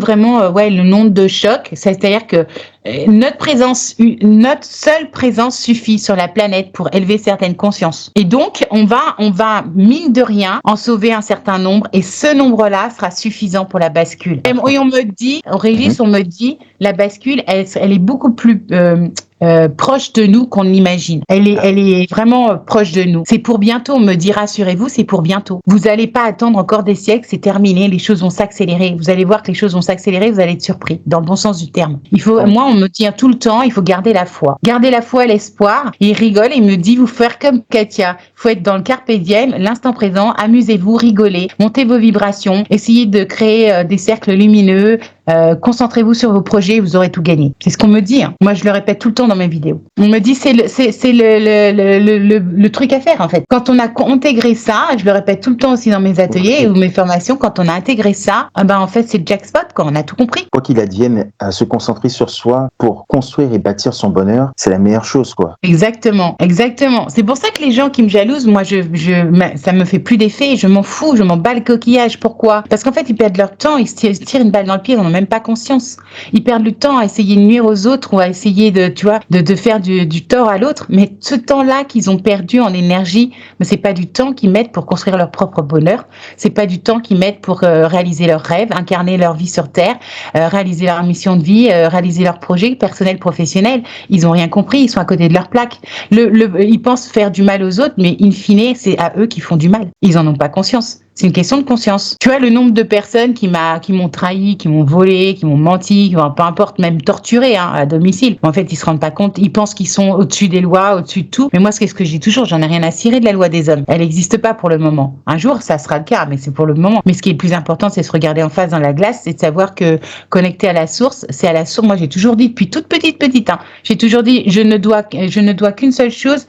Il y a qu'une personne à qui je dois des comptes, c'est la source. À l'époque, je disais Dieu, chacun son terme. Mais moi, quand j'étais petite, j'ai dit la seule personne à qui je dois des comptes, c'est Dieu. Voilà, c'est la seule chose. Bon, maintenant, je ne parle plus de Dieu parce que je sais qu'il n'existe pas. Chacun ses croyances. Je parle de source. Exact. Moi, la seule énergie vibratoire à qui je veux me regarder en face, droit dans mes bottes, et me dire c'est ok, j'ai fait du mieux que je pouvais, autant que je pouvais, avec les moyens que j'avais, la conscience que j'avais ici maintenant, et c'est ok, et je suis la première à vouloir évoluer. C'est la source. Et tout le reste, je m'en bats le coquillage, tu vois. Et je sais que c'est pas fini. Il y en a encore jusqu'au dernier moment qui essaieront, que ce soit moi ou d'autres, de mettre des bâtons dans les roues, de voler, de trahir, de mentir, de ce que tu veux. Mais je m'en fous. Ils se rendent pas compte qu'en fait, ils perdent des chances de passer dans la nouvelle terre à chaque action négative qu'ils font. Alors, il y en a qui parlent de karma. Moi, j'y crois même pas au karma. Tu vois, c'est pas une question de karma. C'est une question qui énergétiquement et vibratoirement, quand on est en conscience, il y a certains comportements, il y a certaines paroles ou pensées qu'on ne peut plus avoir. C'est pas possible. Plus tu montes, plus tu t'abstiens, en fait. Moi, c'est ce que je dis souvent. Tu critiques, tu juges ton prochain, balaye devant ta porte alors, tu vois. Balaye devant ta porte parce qu'en fait, quand tu prends conscience que tu n'as plus besoin de juger, de critiquer il y a des faits, tu peux être en désaccord avec certains faits, mais par contre, c'est même pas la peine énergétiquement et vibratoire de critiquer qui que ce soit, parce qu'en fait, c'est de l'énergie que tu perds pour toi. C'est ça. Tu vois. Normalement, moi, je m'en rends compte tous les jours, C'est plus on avance, plus la scission est énorme. Entre les gens, et je le vois, tu vois, quand je fais ma rééducation, etc., je le vois. T'as vraiment deux scissions énormes. T'as les gens qui sont hyper égotiques, qui sont inconscients, qui sont aigris, et de l'autre côté, t'as des gens qui sont super légers, lumineux, bienveillants, centrés. Et en fait, c'est la scission des deux mondes. C'est la scission des deux mondes. Et à un moment donné, ce que j'ai toujours dit, on va vivre en parallèle. Et à un moment donné, il y aura une bascule, parce qu'il y aura plus que nous. Et ça, c'est une certitude. Je le maintiens. Ça fait des années, ça fait 10 ans que je le dis. Et je le maintiens. C'est pour ça que c'est important. Moi, c'est ce que je dis toujours. C'est comme en sport. Je suis une hyper sportive. J'ai toujours été une hyper sportive. Et en fait, c'est quel est ton objectif? Ou comme en moto. En moto, tu anticipes, tu vois. Tu as une vision loin et large. Si tu n'anticipes pas en moto, tu es mort. Tu te retrouves par terre. Il faut anticiper. Ne serait-ce que visuellement, il faut anticiper. Moi, les gens sont souvent surpris quand ils me voient conduire, que ce soit en voiture ou en moto. Bah ouais, il faut anticiper. C'est hyper important. C'est hyper important. Si tu n'anticipes pas de façon lumineuse, en fait, tu perds tout le temps. C'est là que tu risques l'accident. Mais énergétiquement et vibratoire, c'est exactement ce qui se passe, tu vois. Si tu as une projection super bienveillante, si tu n'arrives pas à être lumineux, au moins être neutre, et à ce moment-là, tu y arrives. Donc pour le showbiz, parce que là, on a fait encore une secret boucle, mais c'est pas grave. Je pense que c'était nécessaire, c'est que ça doit être dit. Moi, je laisse toujours les guides faire leur... je suis qu'un canal, quoi, tu vois. Ce que je dis toujours, je suis un tuyau, je sers d'outil, donc je suppose que les guides avaient à transmettre ces genres d'informations. C'est pas par hasard qu'on ait cet échange-là. Donc, c'est que les gens doivent l'entendre. Exactement, c'est que les gens devaient entendre ce discours-là. Donc, je le laisserai, je le couperai pas sur YouTube. Donc, on va revenir rapidité. Mais c'est important que les gens conscientisent qu'en fait, ils sont maîtres de leur destin, comme disait Mandela. Moi, je l'adorais, Mandela. D'ailleurs, je crois que c'était un crabe comme moi, un Bernard l'ermite comme moi, vibratoirement. Bref, c'est important. On est le capitaine de notre âme. C'est un truc pour moi qui est viscéral. On est le capitaine de notre âme. On peut vivre en enfer et être amour. Mais je l'ai toujours dit, je l'affirme et je le dirai toute ma vie. On peut vivre en enfer et être amour. C'est une chose que je n'ai réalisée, je pense qu'il y a une dizaine d'années. Avant, je ne pensais pas, je n'imaginais même pas ça possible. Si, parce qu'en fait, on est des phares. Et c'est en montrant l'exemple, justement, qu'on rallie les troupes. C'est pas en essayant d'argumentant. C'est ce que je dis souvent aux gens, tu vois, par la période de CV. C'est pas en voulant absolument avoir raison, avoir le dernier mot. Là, c'est pas comme ça que ça se passe. Non. C'est en montrant l'exemple. Moi, le nombre de personnes qui m'ont agressé et que j'ai renvoyé des mots d'amour, les gens me prennent pour une extraterrestre, mais oui, j'en suis une, tu vois. J'en suis une, c'est clair. C'est parce qu'en fait, ce que je dis toujours, la meilleure arme que tu puisses avoir dans la vie, c'est l'amour et la douceur. C'est la douceur, c'est la puissance, et la meilleure arme, c'est l'amour. Quand tu conscientises ça, mais rien peut tu peux tomber, mais tu te relèveras. Comme un Robocop, là, ça me fait toujours rigoler, l'image du Robocop que tu défonces et qui tombe et qui se relève et tombe et se relève. Et ça s'appelle c'est la résilience. C'est ça, la résilience. La résilience, c'est comme la balle, tu sais, en mousse, là, de stress, que tu écrabouilles dans ta main, et dès que tu lâches la main, la balle reprend sa forme initiale. C'est exactement ça, la résilience. En chimie, on dit, c'est tout corps ayant été déformé reprend sa forme initiale. C'est la définition de la chimie de la résilience. Donc, tout corps ayant déformé reprend sa forme initiale, c'est exactement ça. Peu importe, c'est comme pour les religieux, le Christ, à qui on a jeté des pierres et qui a continué à marcher et qui a continué à être un exemple. Peu importe les exemples qu'on donnera, mais en fait, il y en a plein. Comme Gandhi, tu vois. Gandhi aussi, on l'a vachement salmonné, il s'en est pris des savates, hein, et voilà. Et vibratoirement, c'est un des rares qui était lumineux, Gandhi. Donc voilà, on peut trouver des exemples, hein, il y en a. Allez, vamos, Gandios, on continue. Est-ce que Didi vit cette chute médiatique aujourd'hui parce qu'il est perdu ou parce qu'il a été lâché? Les deux, mais c'est pas vraiment l'énergie c'est pas l'énergie primaire qui s'en découle. Il y a autre chose. Alors les deux, la réponse c'est les deux, mais c'est infime par rapport à la vraie raison et je sais pas laquelle c'est. Il y a une énergie qui, c'est comme s'il était plus là en fait. C'est comme si c'était un sosie qui était à sa place pour jouer la scène finale. C'est comme s'il était déjà plus là. C'est comme s'il avait, pour moi, il est parti dans un autre monde. Puis Didi, ça fait bien longtemps qu'il est. Pour moi, c'est en fait c'est du cinéma. On nous ment. On va nous jouer une dernière scène qui n'est pas réelle pour, comment expliquer ça, clôturer un chapitre, pour que certaines autres personnes sur cette planète se réveillent, pour monter certaines consciences. Mais en réalité, c'est déjà fini, c'est obsolète, c'est déjà fini depuis longtemps. Mais les gens le savent pas. Le commun des mortels ne le savent pas. Ils ne peuvent pas le conscientiser. C'est comme le papa mobile, là, qui est décédé. Moi, je rigole. Ou comme la reine d'Angleterre. Moi, je l'avais toujours dit. Qui est décédé, je l'avais dit, je l'ai annoncé. En 2017, 2018, 2019, je l'ai annoncé, ça. Les deux, hein. La reine mère et le papa mobile. Moi, je l'appelle papa mobile tellement. Pour moi, à la fin, c'était un hologramme. On se foutait de nous. Et quand j'ai demandé est-ce que le cercueil de la reine mère d'Angleterre, il était vide, on m'a dit oui. Moi, je rigolais. Je dis non, mais les gens, allô, quoi. Il faudrait qu'ils se réveillent. D'ailleurs, concernant le papa mobile, est-ce que il est vraiment mort ou est-ce que c'est l'un de ses clones qui est mort? Alors, on me dit en quelque sorte. Donc, c'est autre chose encore. On peut pas parler de clone dans son. Moi, je parlais d'hologramme déjà quand je le voyais à la fenêtre. Ça, c'était clair. Mais non, c'est pas un clone. Lui, c'est encore autre chose. C'est encore un autre phénomène qui je peux pas expliquer énergétiquement et vibratoire parce que j'ai pas de vocabulaire adéquat. Parce qu'en plus de ça, ce qu'il faut comprendre, c'est que nous, petits êtres humains, je sais pas comment t'expliquer ça, mais on n'a pas les connaissances ni le vocabulaire adéquat pour mettre des étiquettes sur tout. Ce n'est pas possible. Il y a des choses qui nous dépassent. Il y a des choses qui dépassent notre entendement. Donc même ceux les cacous, moi je rigole de la New Age là, qui pensent tout savoir sur tout, mais c'est faux en fait. C'est toujours pareil. Même moi qui canalise, on connaît pas un dixième de la vérité. Parce qu'en fait, ça nous dépasse tellement. Il y a certains mondes qui nous dépassent tellement, que ce soit lumineux ou dark, que on ne peut même pas nommer ces choses-là énergétiquement et vibratoires, parce que ça dépasse notre petite conscience humaine ou notre petit cerveau. C'est pas possible. C'est pour ça que je te dis, la New Age, moi je rigole. Je te donne un exemple parce que attends, je rigole. Dans multiples, ça fait un bon temps, ça fait quelques années. Attends, je rigole. Dans la New Age, je te donne un exemple.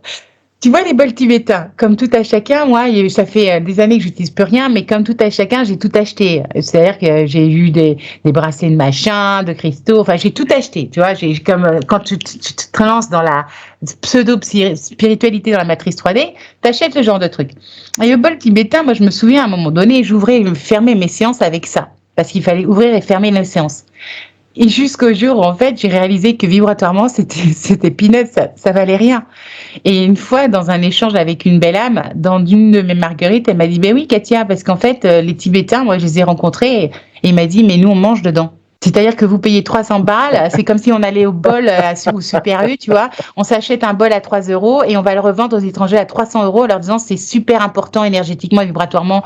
Vous allez changer la face du monde avec ça. Vous allez guérir des gens et tout. Mais en fait, tu sais, c'est ce qu'on appelle l'effet placebo. On te fait, tu sais ce qu'on appelle les légendes urbaines. On te fait croire quelque chose et rien, quelle vérité n'est pas, comment t'expliquer ça? Quelle vérité n'est pas plus vraie que celle que tu diffuses au plus grand nombre? Ça s'appelle des croyances limitantes. Ça s'appelle de la manipulation. Ça s'appelle de la matrice 3D. C'est-à-dire que, on va te faire croire, c'est l'histoire du CV. On te fait croire qu'une fois assis, le CV ne peut plus t'atteindre. Mais si t'es debout, par contre, tu vas mourir. Mais c'est exactement la même chose. C'est exactement la même chose, tu vois. Et c'est exactement ça, tu vois. C'est exactement ce qui se passe. C'est-à-dire que petit être humain pense tout savoir sur tout, un ego démesuré, surtout en spiritualité. Moi, je l'ai un truc, c'est hallucinant. Ça m'a toujours fait halluciner. Voilà. Et j'y ai, comment dire, contribué comme tout à chacun. Quand j'ai commencé, je croyais aux flammes jumelles avant de me rendre compte que j'ai arrêté de faire des trucs sur la Lune parce que j'ai compris qu'on n'avait jamais été sur la Lune. J'ai compris que les flammes jumelles n'existaient pas. J'ai compris que le Reiki en 2019 c'était has-been, etc., etc. Et je suis la seule à mettre un coup de pied dans la fourmilière. Je m'en bats le coquillage et je maintiendrai toujours les vérités de mes guides parce que je sais que par rapport à 99%, ce sont des vérités. Alors que les autres, ils sont cramponnés à leurs vieilles croyances. Ils veulent surtout pas les lâcher parce que, mon Dieu, s'ils sortaient de leur zone de confort, ils paniqueraient. Et ils ont toujours pas compris que c'est en sortant de la zone de confort, en fait, que tu avances, que tu évolues et que tu ascensionnes. C'est pas en restant dans ta zone de confort que tu vas ascensionner. Donc, et ça fait 36 minutes. Donc ouais, le bol tibétain, ça c'est franchement, j'ai piqué un fou rire quand j'ai vu ça. Mais nous, on mange dedans. Vous payez 300 balles des trucs pour lesquels nous, on va le payer 30 centimes. Ok. Quelle image terre à terre. C'est énorme, c'est énorme. Mais tu vas voir que 2027, c'est le quantique.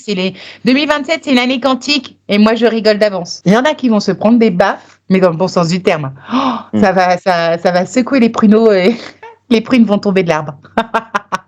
Baffes pédagogiques, des baffes énergétiques. C'est tant mieux. Moi, je me marre d'avance. Hein. Je te jure, plus j'avance et plus je rigole. Hein. Parce qu'en fait, pour moi, c'est intégré et acquis depuis des années. Mais il y en a qui sont toujours cramponnés à leur arbre. Mais attends, quand l'arbre, on va le secouer, ça va tomber. Hein.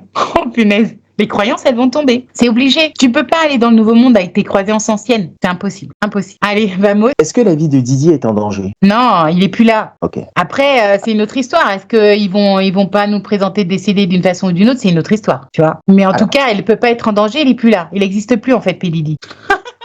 Ça veut dire que la personne qu'on voit, c'est qui? Est-ce que la personne qu'on voit, c'est un clone. C'est un clone, ok. Est-ce qu'il n'est plus là depuis? Est-ce qu'il est décédé du genre depuis un certain 5 temps? Ans? Peut-être pas 5 ans, peut-être pas 5 ans, mais quelques années quand même. Ça va peut-être pas 5 ans, ça va peut-être plus 3 que 5, mais c'est un certain temps quand même. Est-ce qu'il a été supprimé ou est-ce qu'il était malade? Non, c'est pas qu'il a été supprimé, c'était qu'il était temps qu'il s'en aille. Il avait fini sa mission et en fait, ils sont passés à autre chose. Il fait partie du scénario. Mais il a eu un incident ou un accident. Et on me dit tout comme coquille vide. Voilà. Moi, je l'arrête pas de le dire. Vibratoirement, ce n'est pas lui. Il a eu un accident? Oui, il y a eu un incident ou un accident.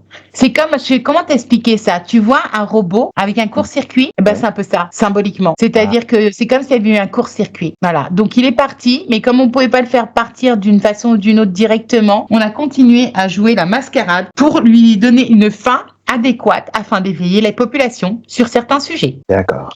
Est-ce qu'on peut dire alors qu'il y avait des personnes qui étaient déjà au courant que ce n'est plus lui? Alors, c'est un miniature, oui, pas vraiment, parce qu'il fallait pas que ça se sache. Alors, c'est le mot personne. C'est-à-dire, personne, c'est non. Ok. Mais s'il y avait des entités, si tu me parles d'entités, on va mettre plutôt cette étiquette au niveau énergétique vibratoire pour que les gens comprennent de quoi on parle, parce que c'est pas forcément le bon terme. C'est oui. Okay. C'est oui. Que ce soit des, on va dire, alors mettre une autre étiquette pour faire plaisir à d'autres, que ce soit des galactiques lumineux ou involutifs. Mais ils préfèrent parler limite d'entités que de galactiques, tu vois, même dans ce cas-là. Parce qu'ils me disent, encore une fois, c'est d'autres mondes que vous n'aurez jamais accès. Vous ne pouvez pas tout connaître sur tout, c'est pas possible. Et là, ça vous dépasse. C'est des mondes parallèles. Voilà, c'est comme s'il y avait eu toute une infiltration de mondes parallèles. C'est comme si, je te donne une image. La Terre, toutes les planètes étaient en 5D. Il y a eu, on va dire, un désaccord entre plusieurs galaxies et la Terre, entre guillemets, a été, comment dire, enfermée en matrice 3D, d'accord? C'est un peu combat, conflit, on peut appeler ça de vengeance, ce qu'on veut. Mais énergétiquement et vibratoirement, en fait, c'est pour ça que le dôme, il est poreux depuis 1 an. En fait, ils pouvaient plus avoir la mainmise et le contrôle sur nous, c'était plus possible. Parce qu'énergétiquement et vibratoirement, dans le cosmos, les énergies ont tellement évolué que, en fait, ça n'a plus lieu d'être, c'est obsolète. C'est pour ça que la Terre, elle va basculer. Elle y est déjà, en fait. Terre 3, elle existe déjà. Je le dis tout le temps. Terre 3 existe déjà. Un certain nombre d'entre nous sommes déjà là-bas. On est déjà connectés. Je le dis ça aussi très souvent dans mes vidéos. Moi, fais partie de ceux qui ont créé Terre 3. Et je suis pas la seule. Je suis pas la seule. Est-ce que tu peux rappeler, pour ceux qui ne s'en souviennent pas ou ne le comprennent pas, ce que c'est Terre 3? Terre 3, c'est penser, parler et agir avec le cœur au lieu d'utiliser la tête. C'est-à-dire que tu mets la tête au service du cœur et non pas l'inverse. C'est aussi être en conscience de sa partie divine, être centré, enraciné, d'accord, connecté au divin et vraiment avoir une intention pure de cœur. C'est ça, Terre 3. Et à partir du moment où tu es aligné, centré et tu as cette intention pure de cœur, bah, tu as tout gagné en fait. Énergétiquement et vibratoirement, tu y es. Demain, sur Terre 3, façon de parler quand je dis demain, parce que tout est ici, maintenant et en même temps, mais demain sur Terre 3, on sera en capacité de communiquer par télépathie, que ce soit avec les animaux, avec les végétaux, avec nos ancêtres, avec, j'en sais rien, nos guides, ce que tu veux. En fait, normalement, ça fait partie de la normalité. Mais ça ne se fera pas du jour au lendemain. Il y en a qui sont plus en avance que d'autres. Toujours pareil, chacun son rythme. C'est pas parce que tout le monde, enfin, une grande partie d'entre nous basculeront sur Terre 3 qu'on sera au même niveau. Il y aura toujours, entre guillemets, des référents.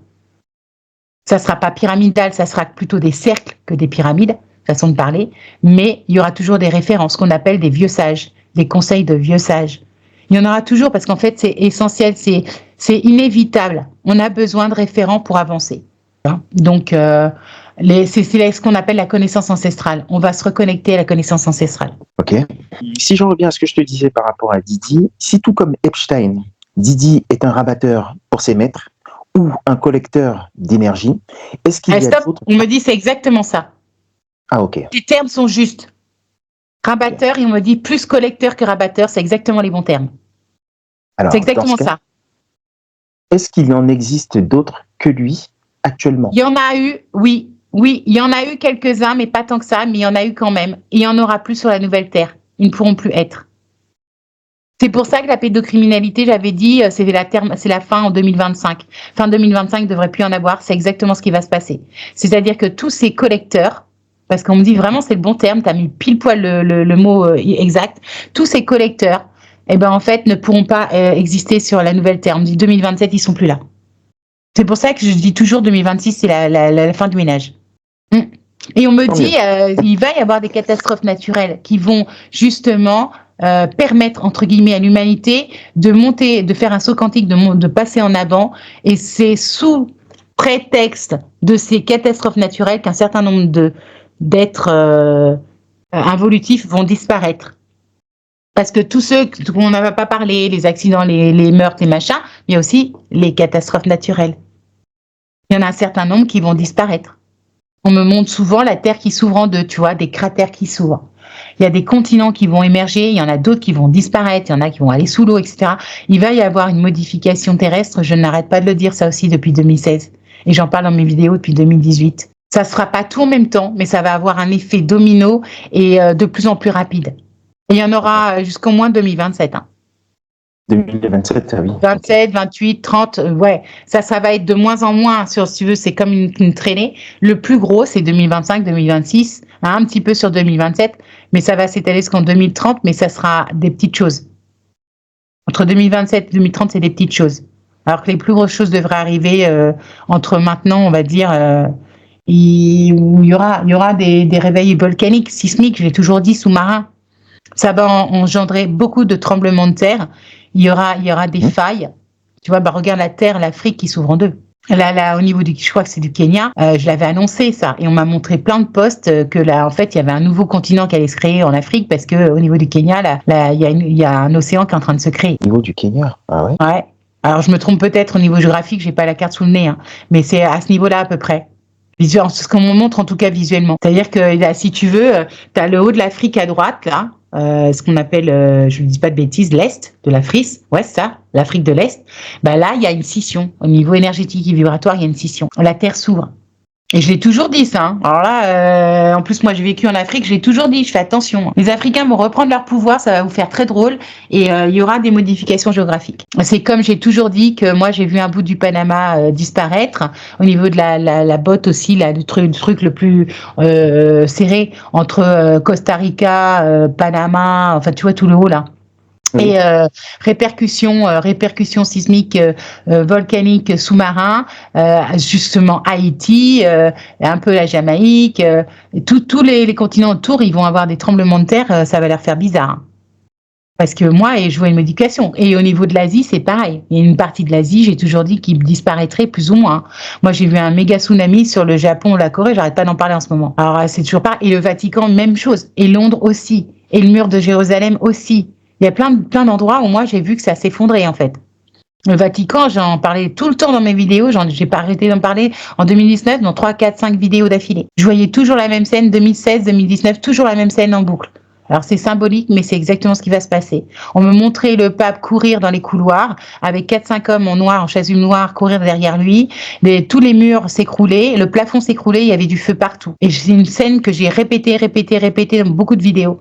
Bah oui, mais en fait, symboliquement, c'est exactement ce qui va se passer. C'est exactement ce qui va se passer. Ça, tous ces lieux-là sont tellement dark qu'en fait, ça sera nettoyé, ça ne fera pas partie de la nouvelle terre, ça ne peut pas. Mais les gens ont du mal à concevoir ça. C'est pas possible pour eux, ça les dépasse. C'est inaudible. Mais regarde ce qui s'est passé dans le Morbihan. Hein. Nous, on a des lieux-dits qui sont devenus des presqu'îles. Mais les gens ont du mal à l'intégrer. Et gros titre de Ouest France, c'est on ne pourra plus jamais construire dans ces endroits-là. Bah tiens, c'est marrant, ça fait 10 ans que je le dis, moi, en Cana. Tu vois, ça fait 10 ans que je le dis. Donc du coup, je pense que je ferai la truc de P. Diddy en plusieurs fois.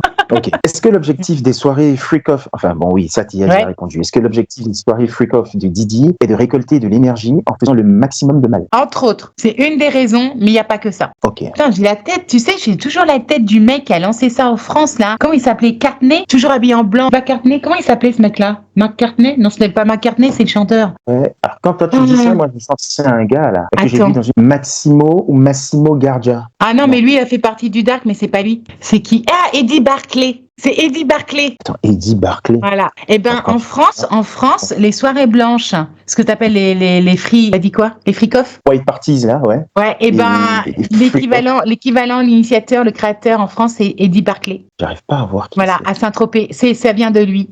Et celui que tu m'as nommé aux États-Unis, eh ben, c'est les deux. C'est les deux qui ont commencé à initier ce genre de soirée. Parce que c'est ce qu'on me dit, hein. L'idée des soirées blanches vient de Eddie Barclay à Saint-Tropez. Et en fait, P. Diddy, en allant aux soirées blanches d'Eddie Barclay à Saint-Tropez, avec l'autre américain, là, d'un certain âge, sont revenus avec ça, et ils ont fait la même chose aux États-Unis, tu vois. D'accord. On me dit, il faut pas croire, P. Diddy, dans toute son horreur, n'a fait qu'être un suiveur. Ce n'est pas un leader. Il n'a fait que obéir à des commandements qui viennent d'entités supérieures, néfastes, involutives, malsaines, démoniaques. C'est ce qu'on me dit. Ouais. C'est un instrument. C'est un instrument comme d'autres ou c'est un instrument comme un autre. C'est horrible à dire parce qu'on me dit quelque part il a été initialement une victime. Et c'est une victime qui a essayé d'être à la hauteur de son bourreau. Et c'est souvent le cas. Hein. Tu sais, quand tu vois les serial killers ou ceux qui font des tournantes ou j'en sais quelque chose hein, pour avoir, j'allais dire, traversé ce milieu-là. En règle générale, t'as deux options. Hein. C'est ce que je dis souvent. Ou tu vrilles dans le confiance super positive et tu dis plus jamais, ou alors tu fais pire que ton maître. Tu fais pire que ton maître. En tout cas, t'essayes d'être à la hauteur de ton maître, donc tu fais pire. Tu vois, t'as cette tendance-là. Psychiatriquement, hein, je te parle. Je te parle de psychiatrie là. Ok. Alors, est-ce que 100% des stars présentes à ces fêtes savent ce qui s'y passe vraiment par rapport aux enfants? Non, pas 100%, mais une grande majorité quand même. C'est peut-être pas 100%, mais c'est bien 70 à 80% quand même. Oui, ils le savent. Ils le savent, mais ils se taisent parce qu'en fait, ils ont tout à perdre. De toutes les personnes qui font en catimini leur soirée freak-off, est-ce que Diddy est celui qui faisait les plus grandes? Non. Il y a pire que lui. Et Einstein en faisait partie. Ok. Mais tu sais ce qui est horrible, c'est qu'il y a une troisième personne qui n'est pas connue du public, qui est encore pire que les deux. Je sais pas qui c'est, mais il y a quelqu'un aux États-Unis qui est encore pire que les deux. Bah alors lui, quand je dis pire, c'est pire. Hein, c'est un niveau encore au-dessus. C'est Est-ce le qu'il est- mot, même le mot psychopathe ou psychopathe n'est pas adéquat pour ce genre d'être-là. Est-ce qu'il est connu? Non. Ok. Il est pas connu, mais il est méga fortuné. C'est quelqu'un qui, je sais pas s'il est billionnaire ou milliardaire, mais tu vois, c'est un niveau qui dépasse tout entendement à tout niveau. Machiavélique, hyper fortuné et complètement, c'est un psychopathe quoi. Je sais même pas quel terme utiliser pour niveau énergétique et vibratoire. Mais c'est pareil. On me dit, rassurez-vous, il fera pas partie du nouveau monde. Mais il en existe un troisième, tu vois. Il existe quelqu'un d'autre. Mais on peut pas le mettre au devant du public, ce n'est pas possible. Et je sais pas pourquoi. On me dit, ça dépasse tout entendement. Vous pourriez pas supporter. On me dit, même les êtres lumineux auraient du mal à intégrer ça. Même les êtres, moi, on me montre, tu vois, le chakra du cœur serré, les larmes, c'est ce qu'on me montre symboliquement. On me dit, même les gens qui sont centrés, etc., pourraient pas intégrer le truc. Tellement c'est horrible. Ah ouais. C'est comme si, en fait, il était cannibale et qu'il bouffait des gens vivants, quoi. Tu vois. Ça dépasse l'entendement. Ok. Donc, voilà. On va passer à une autre question, si tu veux. Ouais. Est-ce qu'il y a des personnes qui ont réussi à s'échapper des rituels auxquels ils étaient destinés chez Dizzy? Quelques-unes, mais très très rares. Mais quelques-unes quand même. Mais elles sont infimes. Est-ce Vraiment, qu'elles sont elles sont toujours en infimes. vie? Ça se compte sur les doigts d'une main, façon de parler. Hein. Il n'y en a pas tant que ça. Ok. Est-ce qu'elles sont toujours en vie? Pas toutes. Majoritairement non, mais quelques-unes oui, mais très rares. Alors là, ça se compte sur, je te dis, sur les doigts d'une main. Donc je sais pas, peut-être qu'il y a 1, 2 personnes, maximum grand 3, et encore même pas. Je dirais 1 ou 2. Ok. Et elles ne parleront jamais. Je te le dis tout de suite. Elles ne parleront jamais. Ouais, parce qu'ils savent qu'elles s'exposent à C'est un comme danger si elles incroyable. étaient allées vivre au milieu de la nature, comme tu vois, j'allais dire un bouddhiste, là, comment on appelle ça, un yogiste, tu vois, au fond de leur, elles sont pas dans une grotte, mais moi on me montre quelqu'un qui est au milieu de la nature, qui s'est coupé de la société. Voilà, Ouais. c'est ce qu'on me montre. Il y a une personne en particulier, et en fait elle s'est isolée du reste de la planète, quoi. Elle vit dans la nature, elle a une maison, une jolie, très jolie maison, hein. Une maison en bois, voilà, dans la nature, mais elle s'est isolée. Et elle ne reviendra jamais au monde de la société classique, jamais. Elle veut rien avoir avec le showbiz, avec les médias, elle veut rien avoir avec tout ça. Mais Elle est-ce a qu'elle tiré a... un trait. Pour sa survie, en fait, elle a dû créer un trait. Et est-ce qu'elle a fait partie justement de ce monde du showbiz avant? Non. Non. Ok. Elle a été parachutée, c'est comme si ça avait été une fan, tu vois. Elle a été Oui, parachutée, c'est comme une erreur de circuit, je sais pas comment expliquer ça. Oui. Voilà, ça faisait partie de son parcours et de son expérience d'incarnation sur Terre, mais ça s'arrête là. Elle n'était pas dans le showbiz. D'accord. Dans le cercle proche de Didi, est-ce qu'il y a des gens qui désapprouvent ses agissements depuis longtemps et font comme si de rien n'était jusqu'au jour où ils vont le trahir, bien qu'il ne soit plus là? Alors, la question est longue. Quelques-unes Ok. sont en conscience, trouvent ça abject, sont en désaccord, mais elles ouvriront pas leur bouche pour autant. Ok. Parce Est-ce qu'en qu'il y fait, a- c'est toujours pareil, c'est une question de salut et une question de survie. Je sais pas comment expliquer. Parce qu'en fait, ce qu'il faut que les gens comprennent, parce qu'il y en a qui comprennent pas ça, et il faut avoir, entre guillemets, été agressé, violé, torturé pour l'intégrer, c'est quand tu as vécu des choses aussi traumatiques, en fait, comment je peux expliquer ça, moi? C'est pas que tu es dans le déni de toi-même ou de l'expérience que tu as expérimentée, mais c'est une question de survie. C'est-à-dire que si tu te nourris de ça, tu vas mourir psychologiquement, émotionnellement. Alors que si tu fais abstraction, que tu t'en détaches, c'est une question de survie. C'est une forme de déni, de sauvetage. Je sais pas comment expliquer ça avec des mots, tu vois. C'est-à-dire qu'en fait, il y a des moments quand tu vis des atrocités, pour vraiment ta survie, en fait, moi, je te donne un exemple. Je me recroquevillais dans un coin de façon comme un TOC, si tu veux, on dit de façon autistique, parce que c'est le terme médical, de façon autistique, et je disais, c'est pas ma vérité, c'est pas ce que je suis, c'est parce que je suis, je m'en sortirai, quoi qu'il arrive, je m'en sortirai, quoi qu'il arrive, je m'en sortirai, c'est pas ma vérité, c'est parce que je suis. Ouais. Voilà. Tu vois, c'est exactement l'histoire de Divergente quand elle tombe dans le marécage et ensuite qu'elle veut péter la vitre c'est exactement ça.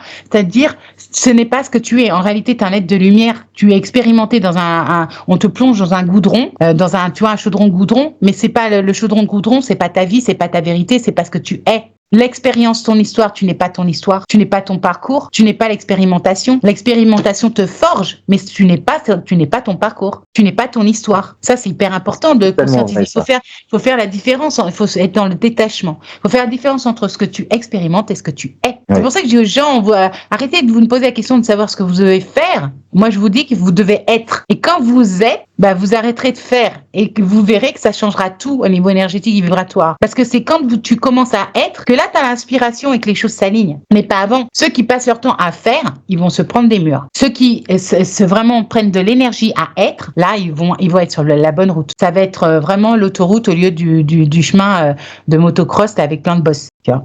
Mille gratitudes à toi, Régis, pour cette fête ensemble. Vraiment, je te remercie énormément. À bientôt. Bisous, bisous. Vous êtes encore là? Je vous propose une formation en communication animale le samedi 27 septembre à 14h. Voilà, donc comme d'hab, vous savez comment je fonctionne. Vous me laissez un message audio sur ma boîte vocale, audible, calmement, j'allais dire, tranquille, zen, avec votre nom, votre prénom, votre numéro de téléphone et l'objet de votre appel, ainsi que le pays, parce que si vous êtes à l'étranger, j'utiliserai WhatsApp pour vous rappeler. Voilou. Donc pour tous ceux qui sont encore là, comme d'habitude, je vous communique des bonus. J'allais dire enjoy yourself, have fun, take care, à bientôt. Ciao. Je vais vous parler de 3 sujets différents. Je vais être assez rapide pour que ça fasse pas trop long, ni pour vous ni pour moi. J'ai fait un rêve au mois de juillet et j'ai été prise de ce rêve. Donc j'étais à la fenêtre d'un immeuble. J'étais pas chez moi clairement parce que moi j'habite à la campagne. Et en fait j'étais au premier étage d'un immeuble. Et il y a un tsunami qui est arrivé, énorme. J'étais en train de regarder par la fenêtre et dans ma tête, je me disais, de toute manière, ça n'arrivera pas à cette hauteur-là, je suis tranquille. Et en fait, le tsunami est arrivé et l'eau s'est infiltrée par les fenêtres. Il y avait au moins 50 cm d'eau. J'avais rien, mais par contre, j'avais les pieds dans l'eau. Et ensuite, lorsque le tsunami est passé, je suis descendue dans la rue. Tout était nickel, il y avait un soleil énorme. Et en fait, c'est comme si rien ne s'était passé, c'était impressionnant. J'ai regardé à droite et à gauche et j'ai vu une jeune fille. Et en fait, on n'a eu pas besoin de se parler. On s'est regardé, on s'est reconnu, on s'est comprise. Pourtant, elle était jeune, elle aurait pu être ma fille. Elle devait avoir 17, 19 ans. Et en fait, on est repartis ensemble. Et j'étais assez surprise, si vous voulez, au niveau émotionnel, entre l'événement catastrophique, la situation du tsunami, et mon calme intérieur. J'étais centrée, sereine, je ne sais même pas comment expliquer avec des mots, dans la félicité, dans la sérénité absolue. Et en fait, j'étais très très surprise de ce rêve. J'arrivais pas à savoir si c'était parce qu'en fait, il y allait avoir un tsunami, il fallait que je vous en informe, ou si c'était symbolique et que ça voulait me transmettre une information quelconque à comprendre. Une semaine après, les guides m'ont envoyé une autre information, comme quoi en fait, ce que j'avais vécu dans ce rêve, c'était pour m'expliquer que j'avais atteint la 5D au niveau émotionnel. Je vous l'ai toujours dit, c'est la fameuse goutte qui glisse sur le pare-brise. Il pleut dehors et vous êtes au sec. En gros, c'est un peu ça. C'est-à-dire, quoi qu'il peut se passer au niveau situation, catastrophe naturelle, événement extérieur, en fait, tout événement, situation, relation, personne, tout ce que vous voulez, tout ce qui est extérieur à vous, ne pourra plus vous atteindre. Et en fait, c'est ce que j'ai compris. C'est que c'est ça aussi, être en 5D, c'est-à-dire sur Terre 3, peu importe ce qui pourra se passer aux alentours ou autour, vous serez en paix, en sérénité, vous serez sereine ou serein. Donc voilà, je voulais vous le transmettre parce qu'en fait, j'ai pensé que c'était important, qu'il fallait que je vous communique cette information. J'en ai parlé bien évidemment autour de moi pour savoir s'il y avait d'autres belles âmes qui avaient eu cette expérience ou ce ressenti. Mais moi, c'est de plus en plus flagrant et évident, c'est impressionnant. Je suis super centrée par rapport à tout ce qui peut se passer à l'extérieur. Il y a un détachement énormissime qui vous permet au niveau du cœur, du chakra du cœur, d'être dans la légèreté. Et je pense que ça, c'est important de l'intégrer. Je suis presque persuadée que je ne suis pas la seule à être dans ce cas-là, puisqu'on doit être très très nombreux sur Terre. Et ça s'est passé au mois de juillet au niveau énergétique et vibratoire. Voilà. La deuxième, justement, en plus de ça, la deuxième information que je voulais vous donner, c'est que j'ai constaté aussi qu'à partir aux alentours du 4 août, donc là c'était au mois d'août, il y a eu une série impressionnante de déblocages. Ça pouvait être des petites choses, mais en fait tout se solutionnait, c'était impressionnant, sans rien faire. mais de façon naturelle avec l'élévation vibratoire. Donc peut-être que vous aussi, vous avez fait le ménage comme moi au mois de juillet, vous avez cessé d'ouvrir votre porte à des relations toxiques, qu'elles soient familiales ou autres, vous avez peut-être justement jeté des affaires, fait du tri, etc. Et en fait, permis de vous alléger bien évidemment, d'ascensionner plus rapidement et de défaire certains blocages que vous traîniez depuis quelques temps, voire quelques années. Information dont je voulais vous parler parce que ça c'est par rapport, j'allais dire, à l'agriculture, etc. Il y a beaucoup de manifestations, je vous l'ai dit, les agriculteurs vont peser lourd dans la balance et ils finiront in fine, même si ça va être très très long, très difficile, pas avoir gain de cause. Moi je suis de tout cœur à leur côté. J'ai un petit magasin, je vous l'ai déjà dit, bio à côté de chez moi, pour pas citer Biocop, Et en fait, jusqu'à présent, il commandait aux locaux, aux Bretons, et c'était vraiment parfait puisque on avait nos voisins en fait qui cultivaient, permaculture et autres, et bref, et donc ils revendaient à Biocop. Et en fait, un jour, je suis arrivée chez Bio et je leur ai dit mais c'est bizarre, il y a plus de tomates, mais pourtant c'est la saison. Et le gérant, je vais pas dire qu'un ami, mais que je connais bien, m'a répondu, le problème, c'est que on avait l'habitude, tous autant qu'on soit, jamais, bon bref, de commander justement en local à des petits agriculteurs, etc., à des entreprises locales. Et en fait, on a eu un veto de la centrale, nous interdisant de commander aux locaux et nous obligeant de commander à la centrale. Donc, ce qui s'est passé, c'est que malheureusement, tous les petits magasins bretons de bio ont dû cesser de commander aux locaux, de commander à la centrale, et la centrale s'est retrouvée en fait débordée, elle n'a pas pu assumer, elle n'avait pas assez de stock. Donc rupture de stock, voilà. Donc en fait, je pense que c'est leur règle à la noix pour l'Europe, et que malheureusement avec toute la réglementation pour pourrir l'agriculture bio, peut-être c'est probablement temporaire, mais ça va faire du mal à nos agriculteurs et à nos entreprises locales françaises. Voilà. Et pour finir là-dessus, sur le bio, l'agriculture, j'ai vu une vidéo sur Instagram d'un mec aux États-Unis qui expliquait que les pommes étaient super mauvaises, qu'il y avait carrément une pellicule de 1 cm de produits chimiques dessus. Et moi, donc, j'étais assez choquée de voir cette vidéo, surtout quand j'ai vu la quantité de produits chimiques qu'il y avait sur la pomme. Donc, inutile de vous dire qu'évidemment, je me suis empressée de tester les miennes. Et je me suis rendu compte que mes pommes bio que je croquais à pleines dents sans enlever la peau, etc. Il y avait une très légère, mais il y en avait quand même une pellicule de produits toxiques. Donc inutile de vous dire que je ne mange plus une pomme comme ça. Dorénavant, je la lave, je l'épluche et je ne mange plus la peau. Voilà.